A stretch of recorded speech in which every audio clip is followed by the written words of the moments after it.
มีมาหาแบบนี่แหละถึงให้มาเห็นหน้าเห็นตากันก็มีส่วนอีกหนึ่งแม่นว่าน้องแม่นคนที่บ่มาก็คือว่าเพิ่นอาจจะติดธุระหรือว่าเพิ่นทำการทำงานภารกิจแต่ว่าเฮาเปิดวิดีโอเบิ่งโทรหากันได้มันรู้กันได้เนาะรู้ได้ว่าความมีความรัก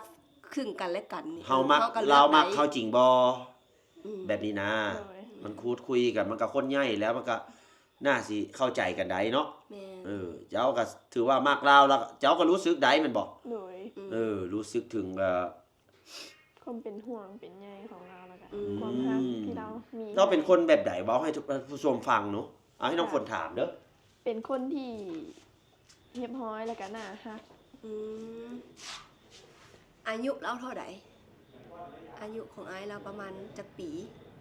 เคยถามกันอยู่บ่เคยถามแต่น่าสิประมาณวัง